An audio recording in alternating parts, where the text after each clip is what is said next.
दोस्तों आज की वीडियो बहुत ही हेल्पफुल है। आज हम बात करेंगे बताशे के ऊपर। बताशा का क्या महत्व है, इसका हम क्या क्या प्रयोग कर सकते हैं और ये हमारे कौन से ग्रह को बैलेंस कर सकता है। और आपको बता दूं कि आपके विवाह का कारक भी है। यदि आपका विवाह होने में विलंब हो रहा है, अक्सर बहनों के प्रश्न आते हैं कि दीदी हमारे भाई का विवाह नहीं हो रहा है, हमारी बहन का विवाह नहीं हो रहा है, तो आप ये बतासे का एक काम करें, आपके लिए बहुत ही फायदेमंद होगा। और बतासे का प्रयोग हम कब और कैसे करें, बतासा हमारे किस ग्रह को रिप्रेजेंट करता है और बतासे के विशेष उपाय क्या हैं, इस वीडियो में पूरी जानकारी आपको मिलने वाली है।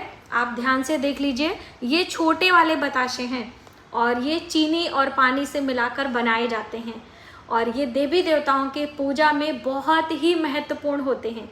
और आपको बता दूं कि इतने बड़े बड़े भी बताशे आते हैं जो कि शादी ब्याह में चलते हैं, और अभी आज के युग की बात करें तो लोग इनको भूल जा रहे हैं, यानी कि बतासों का प्रचलन बहुत कम होता जा रहा है और बहुत सारे लोग इसे बताशे ना बोल के बसाता भी बोल देते हैं। तो कोई बात नहीं, हमारे बोलने से कोई फर्क नहीं पड़ता है। जो इनका गुण है, जो इनका धर्म है, जो इनका प्रभाव है, वो हमारे जीवन पर होगा ही होगा। तो आज ही आप खरीद कर लेकर आएँ इन बताशों को, और इनका विशेष उपाय, विशेष प्रयोग भी आप कह सकते हैं। अपने जीवन में उसका प्रतिफल भी आप देख सकते हैं। तो चलिए देर ना करते हुए वीडियो की शुरुआत करते हैं। नमस्कार, वेलकम टू माय चैनल। मैं हूँ मनीषा। दोस्तों आज की वीडियो बहुत ही महत्वपूर्ण है। जैसा कि कोई भी पूजा पाठ होता है, चाहे हनुमान जी की पूजा की बात कर लीजिए, चाहे देवियों की पूजा की बात कर लीजिए, इन बतासों का इस्तेमाल हम ज़रूर करते हैं भोग के रूप में। देखिए, जब माँ दुर्गा की पूजा करते हैं तो बतासे के साथ लौंग का भेंट करते हैं। हम प्रत्यक्ष रूप से पान के ऊपर बताशे और 2 लौंग रखकर माता को विशेष प्रकार का भोग लगाया जाता है। अक्सर मैं आपको वीडियो में बताती हूँ। उसी प्रकार से अग्नि में आहुति के रूप में काम में आता है, ये आप सभी को पता है। और यदि हम इस बतासे पर 2 लौंग रखकर आहुति देते हैं तो माता लक्ष्मी और माँ दुर्गा दोनों ही प्रसन्न होती हैं। साथ ही दोस्तों, इस बतासे को यदि हम मंगलवार के दिन हनुमान जी को भेंट करते हैं, पान के पत्ते पर रखकर, सिंपल, लौंग वगैरह की ज़रूरत नहीं है, ये 2 बतासे और पान रखकर हर मंगलवार यदि हम मंदिर में रख के आते हैं तो इससे हमारे कर्ज मुक्ति होती है।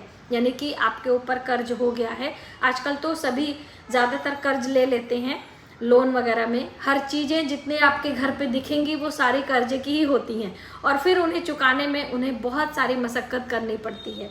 तो ऐसा नहीं है कि आपका कर्ज इससे माफ़ हो जाएगा। हाँ, उसको चुकाने के लिए धन राशि आना प्रारंभ हो जाएगा, धन आने के मार्ग बनते हैं। तो आप ये बतासे, यदि कर्ज से परेशान हैं, आपके ऊपर बहुत सारा कर्जा हो गया है, आप परेशान हैं, आपको रातों को नींद नहीं आती है, तो आप ये प्रयोग ज़रूर करें और बड़े शिद्दत से करना है। कोई भी काम हम दोस्तों करते हैं तो हमें मन से, श्रद्धा से, लगन से करना चाहिए, तभी उसका प्रतिफल हमें मिलता है। तो आपको करना क्या है, मंगलवार के दिन या फिर शनिवार के दिन ये सारे काम आप कर सकते हो। सुबह हो या शाम हो, इससे कोई ज़्यादा फर्क नहीं पड़ता है। ये रहता है कि सुबह सुबह हम कोई काम करते हैं तो स्नान ध्यान करके पूर्ण मन से मंदिर जाते हैं, देवी देवताओं के दर्शन करते हैं, तो उसी समय आप कर सकते हैं।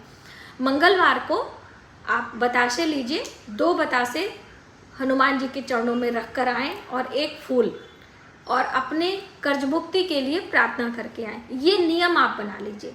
हर मंगलवार आपको हनुमान जी के मंदिर में 2 बतासे भेंट करने हैं। इससे आपके कर्ज मुक्ति के योग बनेंगे, यानी कि धीरे धीरे धनराशि आएगी और आप उस कर्ज को चुका पाएंगे। ये कभी ना सोचें कि हम कोई उपाय करेंगे, कोई विशेष प्रयोग करेंगे, इससे हमारी ये चीज़ें चली जाएंगी। काम हमें ही करना है, कर्म हमें ही करना है, लेकिन उस कर्म को करने के लिए प्रेरणा, उत्साह और मार्ग सब ईश्वर हमें बताते हैं। तो ये चीज़ें होती हैं, कोई हम विशेष प्रयोग आदि करते हैं तो।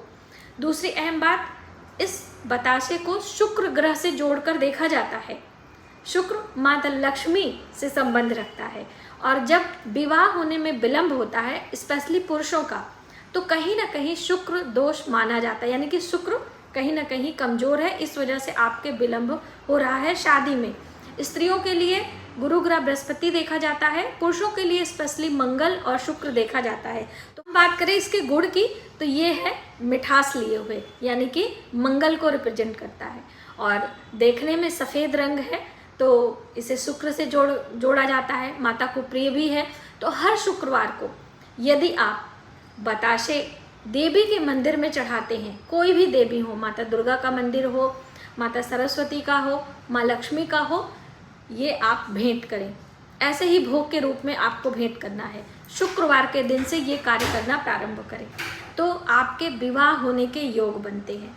और दोस्तों, ज़्यादा आप कुछ नहीं कर सकते हो तो शुक्रवार के दिन से शुरू करके 43 दिन लगातार इस बताशे का सेवन करना प्रारंभ कर दें। जी हाँ दोस्तों, इसको पानी में डाल के खाया भी जाता है, लेकिन कब खाना है, कैसे खाना है, वो भी थोड़ा सा आप समझ लीजिए। शुक्रवार के दिन सुबह सवेरे ब्रश करने के बाद निहार मुंह एक बताशे को पानी में डिप करें और गीला बताशा मुंह में रखकर आप पानी पी सकते हैं। ये काम आप यदि 43 दिन लगातार करते हैं तो आपके विवाह होने का योग बनता है। आप करके इसका प्रयोग, इसका लाभ आपके जीवन में होगा। मुझे कमेंट बॉक्स में कहीं आपको लगता है कि मंगल के कारण आपके विवाह होने में विलंब हो रहा है, तब आप इस बताशे को मंदिर में रखकर आएँ। रखकर मतलब देवी देवताओं को भोग के रूप में उनके पास भेंट करके आएँ।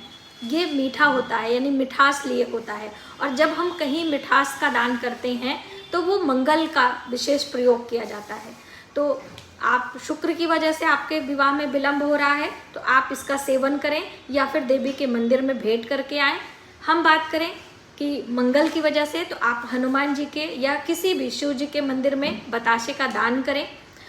आपको लगता है कि आपके जीवन में बहुत सारी परेशानियां हैं, आपका कुछ भी नहीं समझ में आ रहा है, ना ही आप किसी ज्योतिष को जानते हैं, ना कोई बर्थ चार्ट्स आप दिखाना जानते हैं, तब ऐसे में आप अपने उम्र के बराबर ये बताशे ले लीजिए। अब जैसे मान लीजिए आपकी 25 वर्ष उम्र है तो आप 25 बताशे लीजिए और जन्मदिन वाले दिन से लेकर 1 हफ्ते अंदर, 1 हफ्ते बाद कभी भी आप कर सकते हैं। कोई भी विशेष कार्य होता है तो वो जन्मदिन के आसपास ज़्यादा लाभकारी होता है। तो हमें ये बताशे लेने हैं और किसी भी देवी देवताओं के मंदिर में हम जाएंगे और जितने बताशे आपने लिए हैं उतनी बारी उस देवी देवता से संबंधित मंत्र, जैसे भोलेनाथ के मंदिर आप गए हैं तो ओम नमः शिवाय, ओम नमः शिवाय, इस तरह से करके 25 बतासे, 27 बतासे आप देवताओं को भेंट करेंगे। उसके बाद जल चढ़ाकर अपनी मनोकामना बोलेंगे और आप आएंगे। देखेंगे कि धीरे धीरे आपके जो काम नहीं समझ में आ रहे थे, जो आपके काम बिगड़ जा रहे थे, उसमें आपको लाभ मिलेगा और आपके अनुसार नौकरी व्यापार का योग भी बनेगा। तो इन बतासों को आप हल्के में ना लें, इसके बहुत बड़े बड़े प्रयोग और बहुत लाभ भी होते हैं। अक्सर आपने देखा होगा विवाह में बतासे भेंट किए जाते थे जब बेटी की विदाई होती थी। आज भी ग्रामीण इलाके में जब बेटियों की विदाई होती है तो आसपास के लोग तो भेंट में लड्डू और बतासे देते ही थे। घर के लोग भी लड्डू और बतासे विदाई में उपहार स्वरूप देते थे। अभी तो बहुत सारे नाना प्रकार की एक्सपेंसिव मिठाइयों ने इनका स्थान ले लिया है, लेकिन इन्हें आप इग्नोर ना करें। इनका विशेष प्रयोग हमारे जीवन में भी होता है और ये हमारे ग्रहों को भी बैलेंस करने के काम में आता है। तो एक बारी आप इन बताशों का प्रयोग इस प्रकार से करके देखें, आपको अवश्य लाभ होगा। और यदि आप किसी भी देवी के मंदिर में हर दिन ये बतासे भोग के रूप में लगाते हैं, अपने ही पूजा मंदिर में और आसपास के लोगों में बांटते हैं, तो आपका जो सामाजिक स्तर है, आपका जो सोशल वर्क आप करते हैं, उसमें भी लाभ मिलेगा। उम्मीद है कि ये बतासे से जुड़ी महत्वपूर्ण जानकारी आपके लिए काफ़ी हेल्पफुल होगी और आप इस तरह से इस बताशे का प्रयोग करके ज़रूर देखेंगे। और दोस्तों, ज़रा सा भी आप इसे खुले में न रखें, वरना बारिश में ये ख़राब भी हो जाएगा। इसीलिए मैं पैकेट सहित लेकर आई थी। और जैसा कि शीतला सप्तमी में, माता दुर्गा की पूजा में, अष्टमी में इन बताशों का प्रयोग किया जाता है, तो आप इसे अवश्य करें। आज की वीडियो में बस इतना ही। यदि हमारी जानकारी आपको थोड़ी सी भी हेल्पफुल लगे तो प्लीज़ वीडियो को ज़्यादा से ज़्यादा लोगों में शेयर करें। आने वाले वीडियो के लिए सब्सक्राइब करें। मिलते हैं नई जानकारी के साथ नए वीडियो में। तब तक आप अपने परिवार का ख्याल रखें। जय माता दी।